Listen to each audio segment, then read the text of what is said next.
Jusque-là, c'est clair? Il est dit dans le message, Christ est le mystère de Dieu révélé. Ça, vous pouvez lire ça. J'ai vérifié, je n'ai pas eu le temps de tout finir, je n'ai pas vu ça. Alors, il dit, en tant que fils révélé Dieu. Vous êtes avec moi? Le premier triple dessein qui était dans le 7e sceau, le Dieu Elohim, le El Elah Elohim, qu'est-ce que ça veut dire? Dieu Elohim, comme j'ai entendu quelqu'un le dire, il y a un moment alors que la divinité était en lui corporellement. Il était la plénitude. Elohim est la plénitude de la divinité. Amen. Donc quand on parle du terme Elohim, ça veut dire la plénitude de la divinité. Je vous ai lu ça dans, aujourd'hui, cette écriture accomplie paragraphe 47. Amen. Elohim, c'est la plénitude de la divinité. N'est-ce pas? Maintenant, cette plénitude de la divinité, c'est Dieu qui remplissait le temps et l'espace. Amen. Est-ce que vous êtes avec moi? C'est lui-même de Salomon dans la prière de la dédicace. Il dit que les cieux des cieux ne peuvent pas te contenir. Amen. Mais la maison que j'ai construite pour toi n'est rien, Seigneur. C'est elle et là, Elohim là.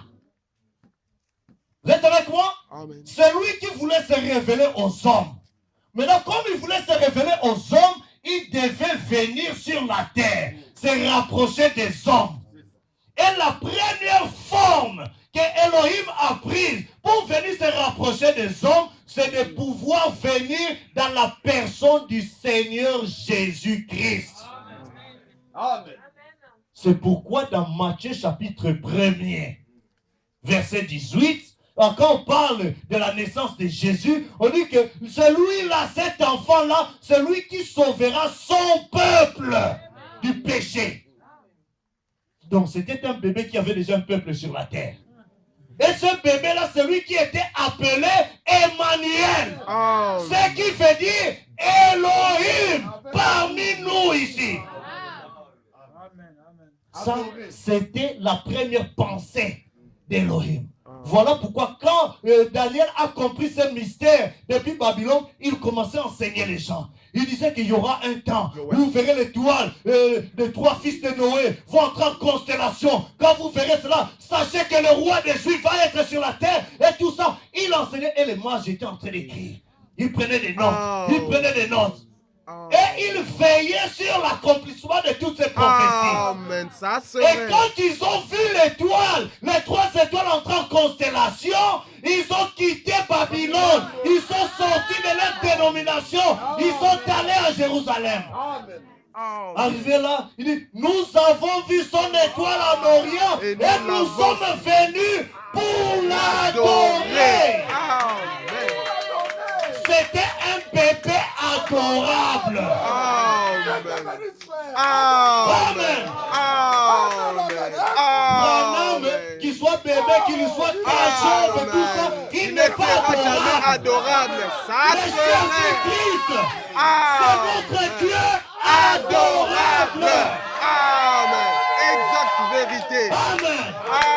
Depuis le sein de sa mère, il pouvait donner la vie à Jean-Baptiste. Amen. La prophétie disait, Jean-Baptiste allait être rempli du Saint-Esprit dès le sein de sa mère. Comment il a reçu le Saint-Esprit?